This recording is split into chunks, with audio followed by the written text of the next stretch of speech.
The North American F86 Sabre is known as the most iconic aircraft of the Korean War. Today, I'm down at Classic Flyers Museum in Tauranga, New Zealand, and we're going to check out what made the Sabre one of the most recognisable fighter jets of all time. The Sabre here at Classic Flyers has a rich history. It's an F86F Block 25 that entered service in the US Air Force in 1953. It has leading edge slats, which means it has the later model Block 40 wings fitted. That was quite common and brought the landing speed down from 233 km per hour to 200 km per hour. It went into storage in 1956 and then was transferred to the Iranian Air Force in 1960 and then quickly on to Ethiopia. The Sabre had a tail number of 277 in Ethiopia. I found a few pictures of Ethiopian Air Force Sabres 276 and 279, so I'm guessing it wore a paint scheme similar to these.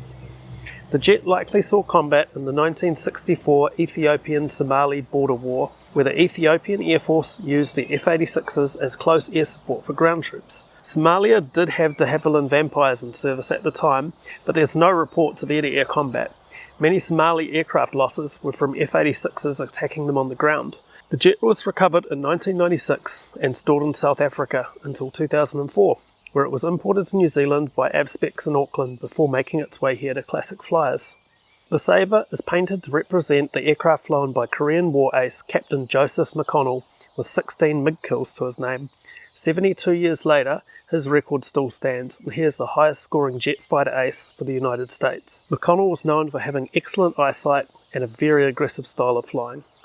He flew in combat during World War II as a navigator on a B-24 Liberator and then gained his wings as a pilot in 1948. The incredible part about McConnell's success in the Sabre was that all of his victories happened within 4 months, between January and May 1953.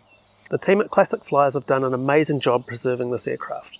I've included a few pictures of it being unloaded, assembled and repainted. The best part about this F86 display is they let you climb in the cockpit and feel what it's like to sit in such an iconic fighter jet. I'm sure that experience has inspired many young future aviators over the years. I have to give a massive thanks to them for giving me the opportunity to film their jet and the support they have given me in the research and production, so thanks team, I appreciate it. The F86 shared the same designer and manufacturer as the P-51 Mustang, and some pilots talked about it as the jet version of the P-51. It's a little bit more nuanced than that. There are a fair few differences, but I will do a few comparisons because it did effectively replace the P-51. In Korea, some P-51 squadrons were actually still in service and were replaced by the F-86.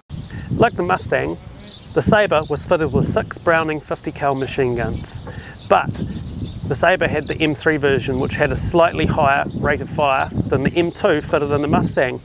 The other main difference is they were all nose mounted, where the Mustang, they were mounted in the wings. With wing mounted machine guns, they have to be out quite far to shoot around the propeller, so you have to set a convergence where all the bullets meet somewhere out in front of the plane, usually around 400 or 500 meters. Between the plane and the convergence point, you have a gap in the middle of the pattern of bullets that easily fit around parts of an aircraft like a wing, tail or fuselage. With the 6 nose-mounted guns, the furthest they are apart is already a smaller area than the fuselage, and the gap only gets smaller from there. Anything flying through this laser beam of tracer rounds is likely to catch a 50 cal slug. There's no chance of slipping through a propeller-sized gap like with the Mustang's guns.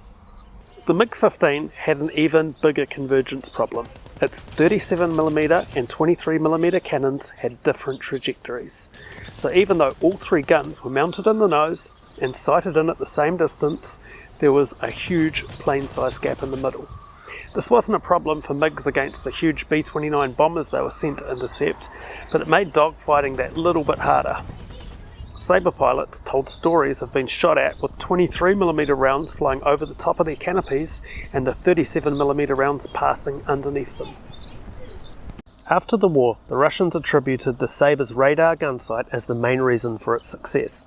The MiG-15's gun sight was very similar to the F-86 because it was based off the P-51 and P-47 gun sight, so the gyroscopic lead calculation was very similar to the Sabre. The range calculation was the difference between the two. On the MiG-15 you turned a dial to make the reticle bigger or smaller. When the reticle was the same size as the target's wingspan, it was set to the correct range. The Sabre gun sight calculated this based on the radar, so no manual adjustment was needed. The auto range calculation took one task off the pilot during the highest stress part of the engagement, which was a big advantage. On a Sabre, the radar antenna for the gun sight is behind the black bump on the nose. This bump is made out of fiberglass because alloy would just reflect the radar's signal back in. Before the F86, most fighters ejected their spent brass bullet casings out the bottom of the wing or nose as they fired. The Sabre kept its empties in the ammunition cans behind the gun bay doors we talked about earlier, and they had to be emptied by the ground crew at the end of each mission. This was to keep the balance right. Ejecting those empty casings just shifted the centre of gravity too far back on the Sabre. The bubble canopy was another continuation from the Mustang. You can see in this comparison with the MiG-15 there's less framing on the Sabre's canopy, so it's got much better visibility. The plexiglass on the Sabre was quite a bit thinner and much easier to see out of than the MiG-15's canopy. This is important when you're trying to spot an enemy from as far away as possible. The speed jets fly means an extra few seconds to spot an enemy moving into position to shoot can be the difference between life and death. The Sabre was the first American fighter jet to feature a swept wing. After wind tunnel testing different wing designs, a 35-degree angle swept wing was chosen. The Sabre was initially designed with a straight wing like the P-51, P-80 Shooting Star and F-84 Thunderjet. But after the Second World War ended, captured German technology became available and the wing design was changed. As air passes over the top of a wing, it accelerates, and when the aircraft is approaching supersonic, the air over the wing accelerates to supersonic, which produces a shockwave. Behind that shockwave, airflow separates off the back of the wing and causes separation drag. The swept wing diverts some airflow along the wing towards the tips instead of just across it. This lets the swept wing travel faster before creating a shockwave and the drag that goes with it. Wind tunnel testing showed that the swept wing produced 1/5 of the drag of an equivalent straight wing. In flight, an extra 100 knots of top speed was achieved with the same thrust but just changing to the swept wing. The swept wing let the F86 break the sound barrier, but it would only do it in a dive, and there was quite a strict procedure to do it. On the checkout ride, maybe the third or fourth flight for new pilots in the Sabre, they had to climb up to 40,000 feet, level off, get a bit of speed, and then dive vertically down. If they hadn't broken the sound barrier by the time they reached 30,000 feet, they weren't going to do it because the air was just too dense, even in a dive, for it to break the sound barrier. In later model Sabres, they fitted a different wing. This is called the 6-3 wing because it's 6 inches deeper at the base and 3 inches deeper out at the tip. Now the old wing used to come up to here, but because the new wing comes up to here, we can't open the gun bay door. So they made this little triangle wedge that you take off the wing so you can open the gun bay door, and that's how you tell it's got a 6-3 wing fitted. The all-flying tail on later model Sabres, like this F86F, was a key part of keeping the jet responsive and manoeuvrable near the speed of sound. Like with the wing, the tail also generated a shockwave, and the wave drag from this shockwave meant there was no airflow over the elevators. No airflow means you don't have any pitch control. This was first found in testing during World War II on the P-38 when pilots reported at high speeds the controls reversed. The horizontal tail on a P-38 would have been really good at generating a shockwave because it's completely straight. All Sabres before the F86E came with a traditional horizontal tailplane with elevators like this. From the F86E onwards, the all-flying tailplane was fitted. By changing the angle of the entire horizontal surface, shockwaves no longer have any effect.